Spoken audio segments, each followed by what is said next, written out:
Well, it feels good to step out on the dock here in Newport, Rhode Island, get some fresh air and sunshine. I've got some important folks that I want to introduce you to who are using their platforms and sustainability programs to help regenerate ocean health. First up, we've got skipper and co-founder of 11th Hour Racing, Charlie Enright. What's up, Charlie? Hey, Danny, how's it going? It's going good. Great to see you, and great to see your boat. It's gorgeous.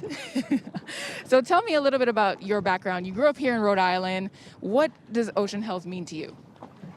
Yeah, I grew up here in Rhode Island, learned to sail in Narragansett Bay, a body of water that I've seen improve drastically over the course of my lifetime, thanks to, the initiative of Rhode Islanders. And, grew up sailing here, definite passion of mine. And from here was fortunate enough to sail around the world a couple times. First time I did that was a real awakening for me personally to the problems that our ocean is facing, specifically around the issue of marine debris. The second time we sailed around the world, it was kind of getting a little bit more in depth and educating ourselves on some of the issues that do exist. And now here we are preparing for our third time around the world with 11th Hour Racing, trying to focus on solutions to some of these problems that we've discovered in the past. Wow. I mean, 3 times, this is going to be your third time. You know it. That's incredible. So would it be safe to say that you are a sailor for sustainability? I think that's a fair statement, yeah. Excellent. Well, speaking of the boat and everything that you're doing for the team, I see there's a lot of high-tech equipment on board. Are you using any of this equipment to, help achieve your goals and also collect data?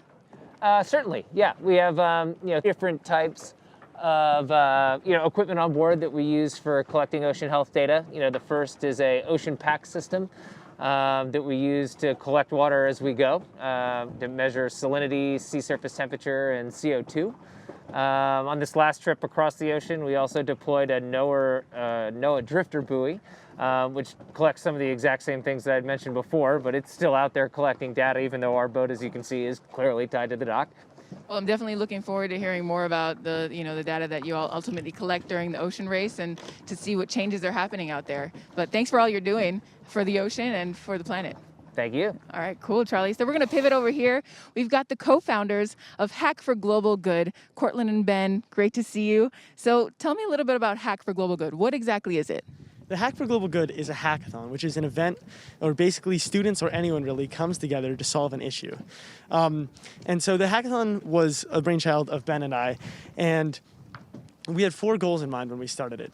The first was to bring together high school students from different backgrounds and different schools. And then the second was to give these young adults a chance to be in a professional setting.